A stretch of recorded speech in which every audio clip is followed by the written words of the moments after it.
Halo para pendengar, dimanapun kalian berada. Selamat datang kembali di konten detail kecil anime Frieren Season 2 yang sudah telat sangat lama. Video ini bakalan sangat panjang, jadi gue minta izin untuk ngomong dengan nada yang biasa saja. Karena kalau seperti biasa, nafas gue nggak bakal kuat. So ini dia, konten detail kecil. Konten dimana gue mencari detail cerita, detail visual, referensi, dan easter egg di suatu anime. Dan di konten kali ini, gue akhirnya kelar juga ngebuat konten detail kecil Frieren Season 2. So tidak perlu lama-lama, karena konten ini yang bakalan lama. Langsung aja, mari kita mulai.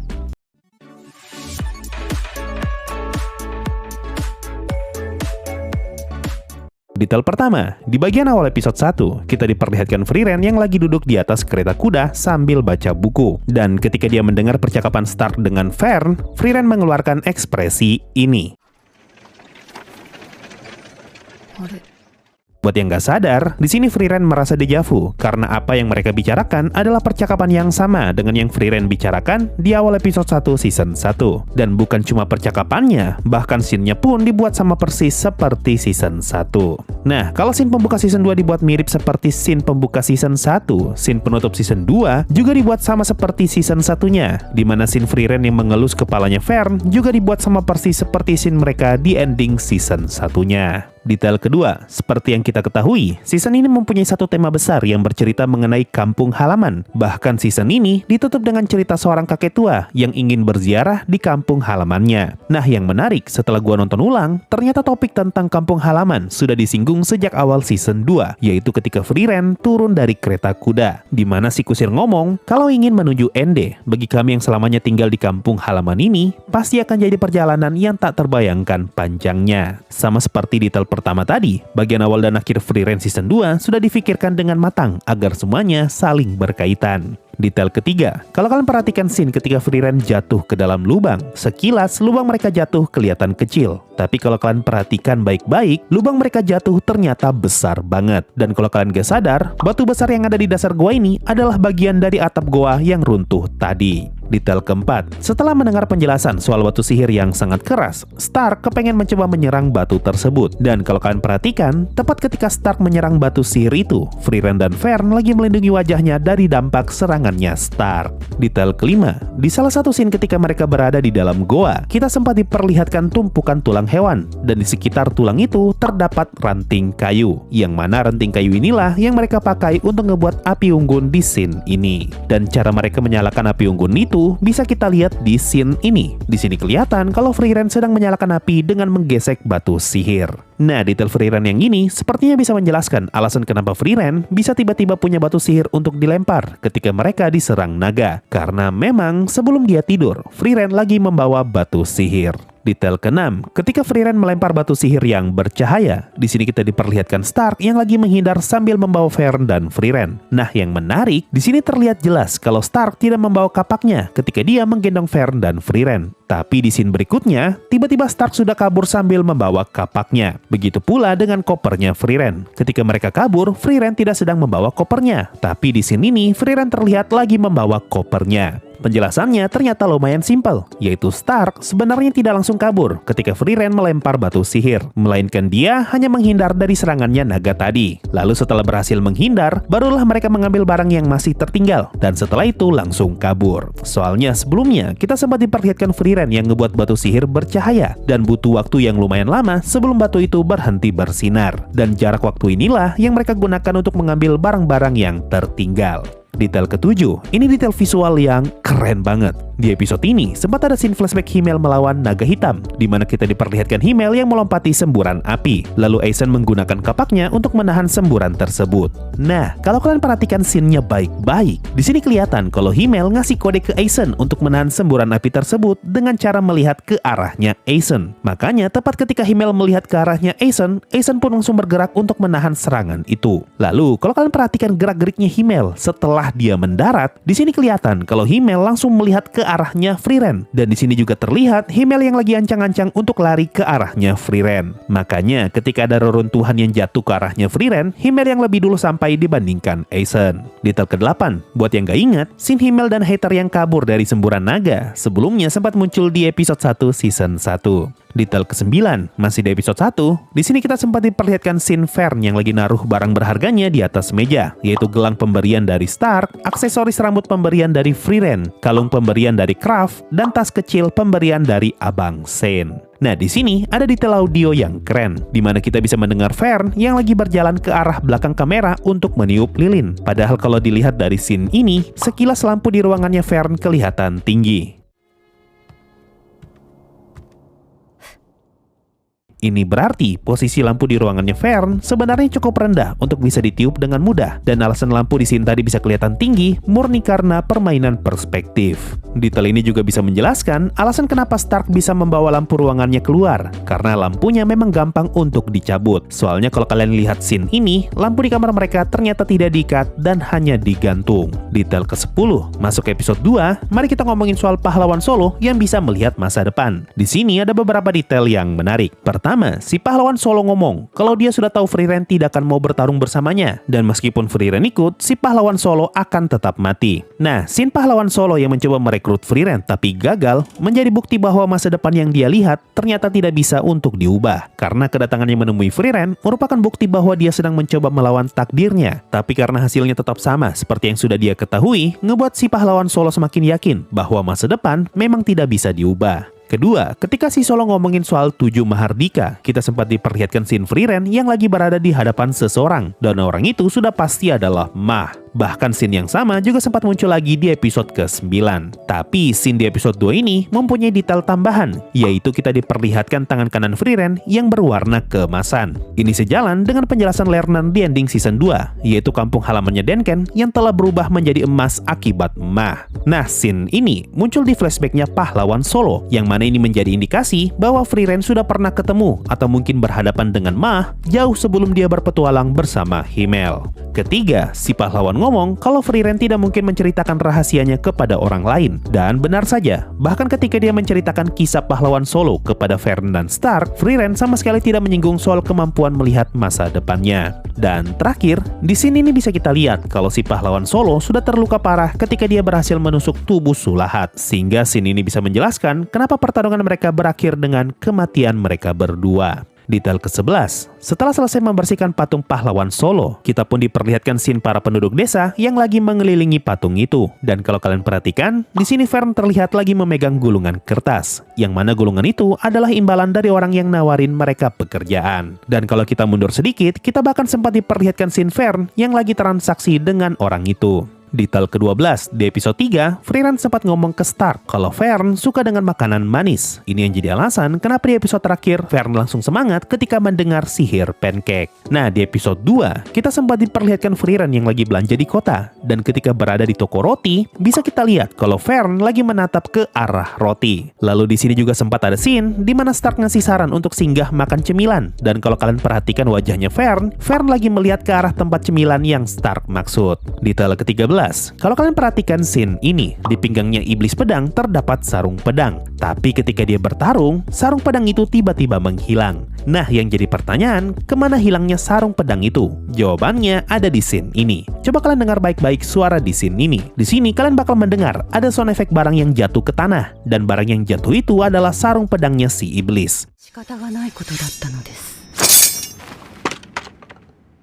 Makanya ketika Frieren berhasil mengalahkan iblis pedang, sarung pedang itu tergeletak di atas tanah. Detail ke-14, di ending episode 2, ada kalimatnya Vern yang punya makna ganda, yaitu ketika dia ngomong, "Di saat darurat nanti, saya serahkan kepada Anda lagi." Frieren sama. Kalimat ini Vern sebutkan ketika mereka lagi ngomongin soal pedang iblis yang sudah hilang 2 kali. Nah, kalimat ini bisa berarti Vern menginginkan bantuannya Frieren ketika mereka dalam kondisi berbahaya lagi. Contohnya, seperti ketika mereka mau berdoa di depan iblis pedang. Tapi kalimat ini juga bisa berarti Vern tahu bahwa di masa depan nanti, pedang di iblis kota itu pasti akan dicuri kembali. Dan kemungkinan di masa depan tersebut, Vern sudah tidak lagi hidup. Makanya dia ngomong kalimat tadi ke Frieren. Detail ke-15, pindah ke episode 3. Di episode ini kita sempat diperlihatkan scene Frieren yang nangis 3 hari 3 malam. Nah, di salah satu scene ini, sempat ada scene Frieren yang nangis sampai ngebuat selimut dan bantalnya basah. Dan setelah scene itu, selimut dan bantalnya Frieren sempat hilang beberapa saat sebelum akhirnya muncul kembali. Kemungkinan bantal dan selimutnya Frieren lagi dicuci karena basah terkena air mata. Detail ke-16, di episode 3 ini, Frieren sempat ngomong kalau dia pernah kencan dengan Himmel buat nyari kucing hilang. Dan kencan yang dia maksud adalah scene flashback Himmel di episode keempat. Lalu kalau kalian sadar, scene flashback ini berada di kota yang sama dengan kota di season 1 episode 3, yaitu ketika Frieren memberikan hadiah ulang tahun kepada Fern. Nah, yang menarik, di sini Frieren sempat ngomong kalau dia pernah kencan dengan Shane. Tebakan gua, scene kencan yang dia maksud adalah scene di season 1 episode 17, di mana Frieren dan Shane lagi makan berdua di restoran sambil ngebahas hubungannya Fern dan Stark.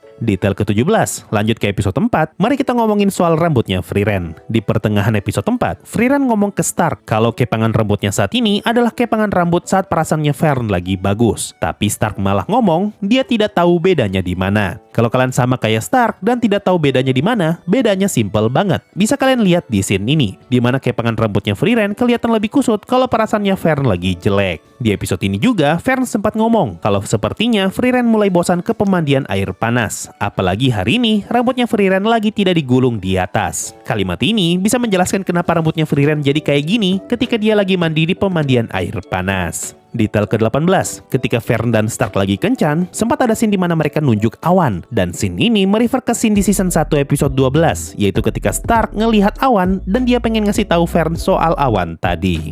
Detail ke-20, setelah mereka masuk di area daratan tinggi utara, kita sempat diperlihatkan beberapa scene monster, dan salah satunya adalah scene monster ular yang lagi merayap. Kalau kalian sadar, cuma Frieren satu-satunya yang sadar dengan keberadaan monster ular itu. Makanya ketika monster itu muncul, Frieren jadi orang pertama yang langsung bereaksi. Detail ke-21, ketika Fern diserang oleh iblis ini, Fern menahan serangan iblis itu dengan menggunakan sihir pelindung. Tapi yang menarik, sihir pelindungnya malah hancur menjadi kupu-kupu. Padahal harusnya efek sihir pelindung yang hancur tidak seperti ini. Nah, kalau kita lihat scene ini, si iblis kelihatan seperti ingin menghilangkan kupu-kupu tersebut dari pandangannya. Ini berarti Fern sengaja mengubah sihir pelindungnya menjadi kupu-kupu untuk mengalihkan perhatian si iblis, agar Frieren bisa menyerang iblis itu dari titik butanya. Detail ke-22, masuk ke episode 5, di episode ini kita diperlihatkan sebuah kota yang menjadi pusat produksi alkohol terbesar di kontingen utara. Nah, seperti yang kita lihat di anime, kontingen utara adalah tempat dengan cuaca yang dingin, sehingga masuk akal kenapa alkohol menjadi salah satu produk paling laris terjual. Karena meminum alkohol bisa ngebuat tubuh terasa lebih hangat. Detail ke-23,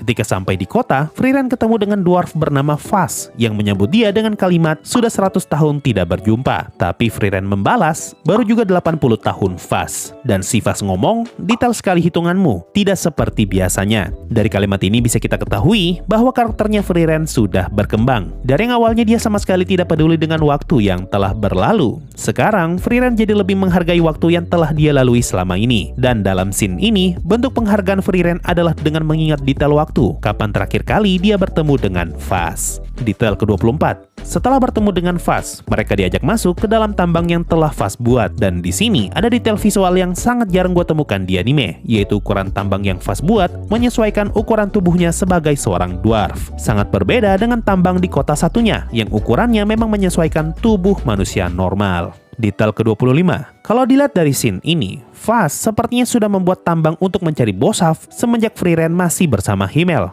Dan di sini Fas ngomong alasan kenapa dia mulai mencari Boshaf, karena dia menemukan sebuah monumen batu yang mengonfirmasi keberadaan Boshaf. Nah, yang menarik, dari scene ini bisa kita simpulkan kalau Frieren baru pertama kali melihat monumen batu ini. Padahal seperti yang Fas bilang tadi, monumen ini sudah dia temukan sejak 200 tahun lalu. Ini berarti ketika masih bersama Himmel, Frieren tidak sempat masuk ke dalam tambang miliknya Fas, dan mereka hanya sampai di pintu masuknya saja, yaitu scene yang ini. Nah, kalau Fas sudah nemu monumen batu ini sejak 200 tahun yang lalu, ini berarti Fas menghabiskan waktu selama 200 tahun untuk menggali seluruh area di sekitar reruntuhan ini untuk mencari di mana lokasi Boshaf tersimpan. Makanya di scene ini kita bisa melihat adanya terowongan lain di belakangnya Fas, dan di scene ini kita bisa melihat ada terowongan lagi di sebelah kanannya Fern. Detail ke-26. Detail yang ini bukan gue yang temuin, tapi gue dapat dari Reddit Freeren, yaitu arti dari tulisan di monumen batu. Silakan baca sendiri. Gue lumayan sulit buat nerjemahinnya ke bahasa Indonesia karena diksi yang dipakai lumayan ribet. Tapi intinya miliarder pengen ngasih tahu kalau di tempat ini tersimpan anggur yang bisa menyenangkan jiwa, menenangkan hati, dan bisa membagikan kebahagiaan di antara teman. Nah, kalau kalian sadar, di sini sama sekali tidak ada kata-kata yang secara spesifik menyebutkan kalau bosaf rasanya enak.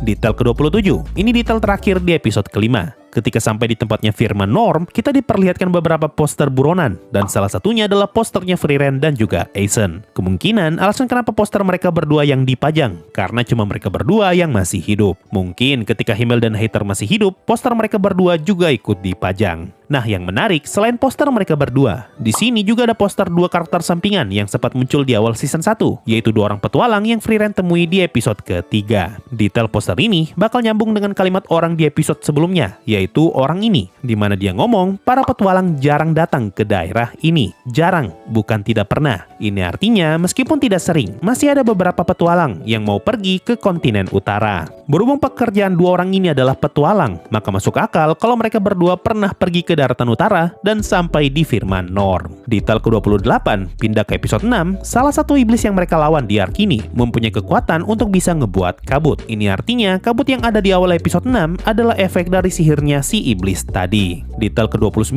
di episode ini, ketika Freeren ingin menyerang gereja, Genau berhasil mendeteksi ada satu penyihir yang mendekat. Tapi setelah itu, Genau malah ragu karena dia merasa seperti ada dua penyihir yang lagi mendekat. Sementara itu, Metode justru dengan percaya diri ngomong kalau ada dua orang penyihir yang terdeteksi. Kalau kalian ingat, di arc ujian penyihir, hanya Metode satu-satunya orang yang bisa melacak lokasi klonnya Fern. Ini artinya, Metode mempunyai kemampuan deteksi yang sangat hebat. Makanya di sini Metode sangat yakin kalau ada dua orang penyihir yang lagi mendekat. Selain itu, ketika mereka berdua berhadapan dengan iblis yang bisa mengeluarkan kabut, Freeren ngomong, kabut ini ngebuat penglihatan dan deteksi sihir mereka jadi terblokir. Tapi meskipun terblokir, Metode ternyata masih tetap bisa mendeteksi posisinya Fern yang sedang bertarung di dalam kabut. Masih ngomongin soal mananya Fern dan Freeren, di sini bisa kita lihat perbedaan mana Freeren dan Fern dari sudut pandang penyihir biasa, di mana mananya Fern terlihat lebih tipis daripada Freeren, sehingga masuk akal kenapa Fern jauh lebih sulit terdeteksi. Nah, yang menarik, di episode ke-7, si bocah iblis lapor ke Revolte kalau di desa ada 4 orang penyihir dan 1 orang warrior, di mana 3 diantaranya adalah penyihir kelas 1. 4 orang penyihir yang dimaksud sudah pasti adalah Genau, Metode, Fern, dan Freeren. Nah, yang jadi pertanyaan, bagaimana caranya si bocah bisa tahu ada 3 orang penyihir kelas 1 di saat Freeren dan Fern selalu menyembunyikan mana asli mereka? Ini berarti ada 2 kemungkinan. Kemungkinan pertama, karena mananya Fern lebih tipis daripada Freeren, maka harusnya 3 orang penyihir kelas 1 yang dimaksud adalah Genau, Metode, dan Freeren. Atau kemungkinan kedua, si bocah mendapatkan informasi dari pihak ketiga, dan pihak ini tahu soal status Fern sebagai penyihir kelas 1. Sehingga 3 orang penyihir yang dimaksud adalah Genau, Metode, dan Fern. Detail ke-30, masih di episode 6, di sini kita diperlihatkan Metode yang mencoba menganalisa gaya bertarung iblis yang menyerang desa. Dan dari sini ini bisa kita simpulkan kalau Metode tahu caranya bertarung menggunakan senjata. Detail ini bisa menjelaskan gaya bertarung Metode yang bukan cuma menyerang dengan sihir, namun dia juga bisa bertarung dari jarak dekat. Detail ke-31, ini salah satu detail visual yang sudah sempat gua bahas di review Freeren Season 2. Sebelum kita diberitahu soal Revolte yang bisa bertarung dengan menggunakan 4 pedang, kita terlebih dahulu diperlihatkan Freeren yang sedang memegang 2 pedang. Lalu setelah itu, scene sempat berpindah ke samping Freeren, di mana di sana terdapat 4 buah pedang. Ini adalah bentuk detail visual untuk ngasih kode ke penonton soal Revolte yang bisa menggunakan 4 pedang, sebelum akhirnya informasi tersebut terungkap. Detail ke-32, di episode ini, Genau menjelaskan soal pemakaman di daratan tinggi utara, di mana manusia tidak bisa dikubur sembarangan karena bisa memancing monster. Kalaupun ada, biasanya kuburan mereka bakal ditaruh di sudut kota yang dilindungi benteng. Atau kalau kuburan itu milik bangsawan, maka kuburan tersebut akan dilindungi dengan penghalang. Nah, penjelasan ini bakal terhubung dengan tujuannya Denken yang ingin berziarah. Berhubung di season 1 kita diberitahu mengenai latar belakang istrinya Denken yang berasal dari keluarga bangsawan, maka wajar kalau kuburan istrinya masuk kategori kuburan bangsawan yang dilindungi dengan sihir penghalang. Di sini Genau juga ngomong, pemandangan monster memakan manusia sudah seperti neraka, bahkan tulang pun tidak tersisa. Kalimat ini bisa menjelaskan scene di episode 2 ketika Freeren membongkar kuburan yang dibuat oleh iblis pedang. Di sini bisa kita lihat kalau kuburan itu sama sekali tidak ada isinya, bahkan tulang belulang pun tidak tersisa sama sekali. Sesuai dengan penjelasan Genau tadi, di mana iblis memakan manusia sampai tulang-tulangnya juga ikut dimakan. Masih soal kalimatnya Genau, di sini kita juga diberitahu soal firman Norm yang menyarankan tubuh manusia untuk dibakar demi menghemat biaya. Dan benar saja, di akhir episode 8, kita diperlihatkan firman Norm yang sedang mengadakan pemakaman dengan menaruh tubuh para kesatrianya di dalam lubang untuk dibakar. Nah, kalau kalian gak sadar, si bos dari firman Norm juga datang ke desanya Genau untuk menjemput tubuh para kesatria yang telah gugur. Makanya di scene ini, bosnya juga ada ketika tubuh mereka dibakar. Detail ke-33, masuk ke episode 7, di bagian awal episode ini, Genau sempat ngomong sesuatu yang lumayan lucu. Di sini, Genau bercerita mengenai rekan kerjanya yang mati karena melindungi anak kecil. Lalu Genau sendiri yang ngomong kalau dia pasti tidak akan mungkin melakukan tindakan bodoh itu, yaitu mati karena melindungi anak kecil. Yang padahal di episode ke-8, Genau malah hampir mati karena menolong anak kecil. Padahal dia harusnya orang yang paling tahu kalau sudah tidak ada lagi penduduk yang selamat di desanya, sehingga tidak mungkin ada anak kecil yang masih berkeliaran. Detail ke-34, setelah diutus Seri untuk menjalankan misi bersama Genau, Methode bertanya-tanya kenapa Seri malah mengirim dirinya untuk menemani Genau. Pertanyaan ini akhirnya terjawab di episode 8, di mana Genau dan Stark pasti bakalan mati kalau Methode tidak ada di sana. Nah, detail ini terhubung dengan perkataan Frieren di bagian akhir season 1, di mana Frieren sempat ngomong kalau intuisi Seri tidak pernah meleset. Dengan kata lain, Seri sudah tahu atau setidaknya sudah punya firasat kalau Genau bakalan mati di misi ini jika dia tidak dipasangkan dengan penyihir yang bisa menggunakan sihir penyembuhan seperti Methode. Detail ke-35, buat yang gak sadar, ketika Methode mengelus kepalanya Frieren di scene ini, Methode terlihat sedang berjalan dengan penuh kebahagiaan dan gaya jalannya mirip seperti Vern ketika dia lagi senang. Detail ke-36, ketika mereka bertiga diserang iblis. Kalau kalian sadar, hanya Methode dan Frieren yang menyadari serangan tersebut. Hal ini bisa kita lihat dari scene ini, di mana mereka berdua sempat melihat ke atas sebelum menghindar. Sedangkan Vern sama sekali tidak sadar, makanya Frieren harus menghindar sambil membawa Vern. Detail yang serupa juga bakalan muncul lagi ketika Vern dan Frieren lagi berlindung dari serangan iblis, di mana Frieren nunjuk ke arah serangan iblis dan Vern lagi-lagi telat menyadari serangan itu. Detail ke-37, ini adalah detail yang menjadi bukti bahwa setiap dialog di anime Frieren benar-benar difikirkan dengan matang. Ketika sedang berlindung dari serangan iblis, Vern ngomong ke Frieren kalau iblis yang menyerang mereka menggunakan sihir terbang, sama seperti iblis yang pernah mereka lawan sebelumnya. Dan iblis yang Vern maksud di sini adalah Lugner, si iblis bawahannya Aura yang Vern lawan di season 1. Nah, yang menarik, kalau di manga, di bagian ini, Vern sama sekali tidak menyinggung soal Lugner, karena ini adalah momen pertama kalinya Vern ketemu iblis yang bisa terbang. Soalnya di versi manga, Lugner tidak sempat terbang ketika dia berhadapan melawan Vern. Tapi karena di anime, Lugner sempat menggunakan sihir terbang ketika melawan Vern, makanya dialognya Vern pun diubah untuk menyesuaikan dengan detail baru di versi animenya. Detail ke-38. Nah, ini dia permainan kata dan permainan makna yang gua maksud di konten review Frieren season 2. Pindah ke episode 8, di sini kita sempat diperlihatkan Seri yang ngomong kalau orang baik biasanya berumur pendek. Lalu setelah itu, Seri mengeluarkan banyak sekali ucapan negatif yang mengarah ke Genau, seakan-akan Genau bukanlah orang baik. Lalu setelah itu, Seri minta ke Genau agar dia tidak pernah berubah. Nah, kalimatnya Seri di sini ngasih kita sebuah logik yang bakal dipakai berkali-kali di arc ini, di mana orang baik bakal berumur pendek dan bukan orang baik bakal berumur lebih panjang. Dengan kata lain, kalimat hinaan Seri kepada Genau sebenarnya adalah doa agar Genau bisa berumur panjang. Ini yang jadi alasan kenapa Genau sempat nanya ke Methode, apakah Methode menganggap dirinya sebagai orang baik karena Genau tidak mau Methode berumur pendek. Nah, kalau kalian sadar, sebelum Stark dan Genau bertarung melawan Revolte, Genau sempat ngomong kalau Stark adalah orang baik dan Stark juga membalas kalau Genau adalah orang baik. Dengan kata lain, mereka berdua lagi jadi orang baik dan seperti kata Seri, orang baik biasanya berumur pendek. Makanya ketika melawan Revolte, mereka berdua hampir mati. Nah, yang lebih menarik lagi, setelah mereka berhasil mengalahkan Revolte dan ingin berpisah, Stark ngomong ke Genau agar mereka berdua sama-sama berumur panjang. Mendengar perkataan itu, Genau justru tertawa kecil. Nah, disinilah permainan maknanya. Alasan kenapa Genau ketawa, menurut kepercayaan gua, karena Genau teringat dengan kalimatnya Seri tadi, dan Stark serta Genau sama-sama beranggapan kalau mereka berdua adalah orang baik. Jadi harusnya umur mereka bakalan pendek. Tapi karena di sini Stark malah ngomong agar mereka berdua sama-sama berumur panjang, maka kalimat ini memunculkan sebuah kontradiksi yang lucu, yaitu Stark berharap agar Genau bisa menjadi orang baik yang berumur panjang. Sebuah kalimat yang terdengar lucu karena bertolak belakang dengan apa yang Genau percayai selama ini, dan inilah yang ngebuat abang kita ketawa. Detail ke-39, kalau kalian ingat, di Frieren Season 1, kita sempat diperlihatkan metode yang berhasil menahan klonnya Vern, dan tempat mereka bertarung penuh dengan lubang. Nah, di Season 2 ini, akhirnya kita pun tahu alasan kenapa area bertarung mereka penuh dengan lubang. Karena itu adalah bekas dari serangannya metode yang berbentuk bola warna merah. Detail ke-40, di episode ini ada beberapa detail visual yang kecil, tapi menurut gua keren, yaitu detail pantulan dari kapaknya Stark ketika Genau membawa Stark untuk mengambil kapaknya yang terlempar, dan detail pantulan cahaya Zoltraknya Vern yang bisa kita lihat dari permukaan air.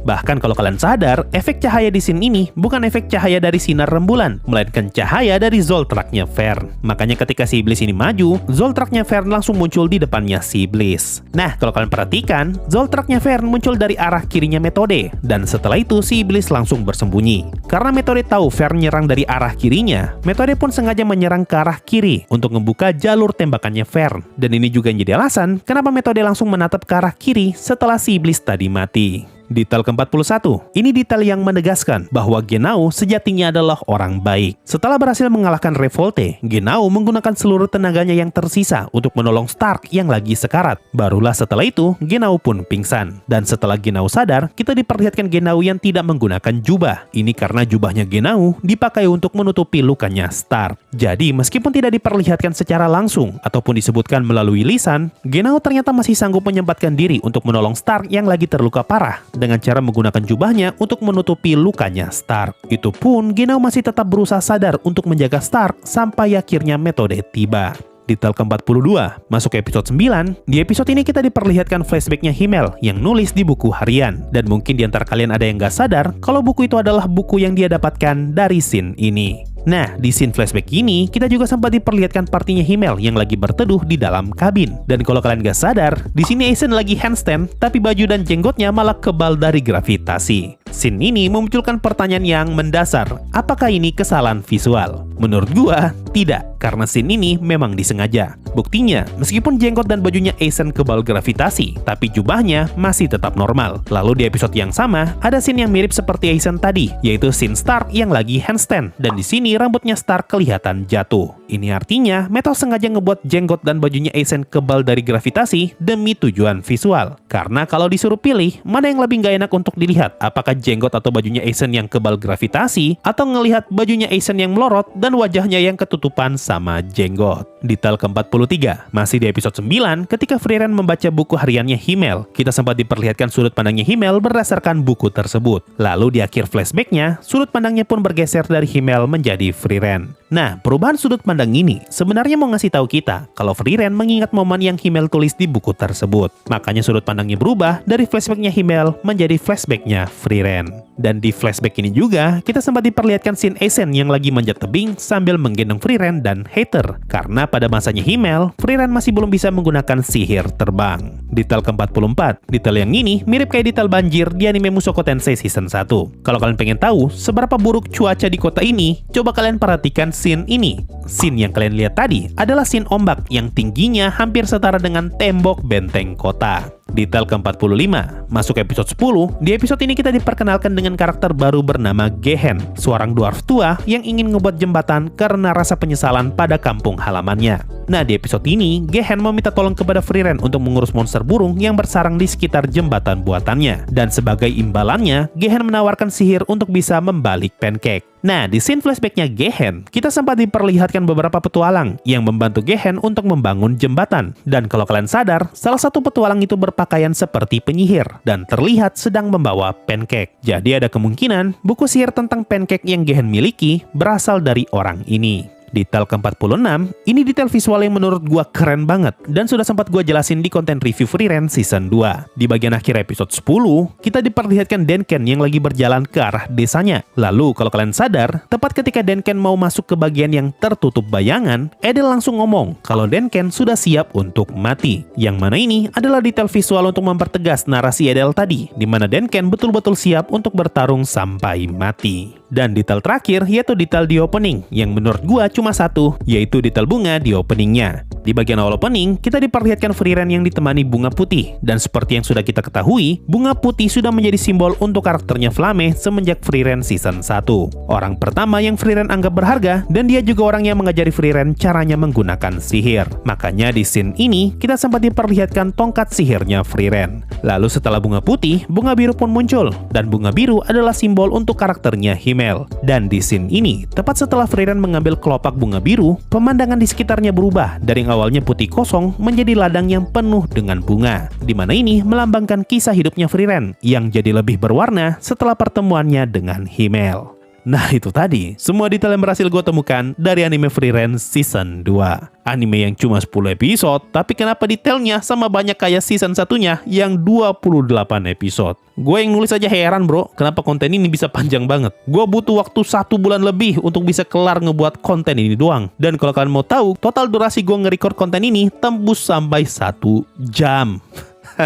Cuma gue nggak tahu ya, setelah dikat mungkin jadi 20 atau 30 menit paling. Jadi semoga kalian puas dengan konten detail kecil yang ini. Sudah sangat lama sejak terakhir kali gue ngebuat konten detail kecil. Tapi meskipun lama, harusnya kualitas konten detail kecil yang ini tidak mengecewakan sama sekali. Kalau menurut kalian gimana? Mana detail yang paling kalian suka? Coba tulis aja di kolom komentar di bawah. Kalau kalian suka konten kayak gini, kalian bisa support gue dengan cara gabung member, super chat, ataupun nyawer di Saweria. Kalian juga bisa support gue dengan cara like dan share video ini kalau berkenan. Makasih semua sudah mendengarkan sampai di titik ini. Sampai jumpa di video yang lain. Dan bye-bye.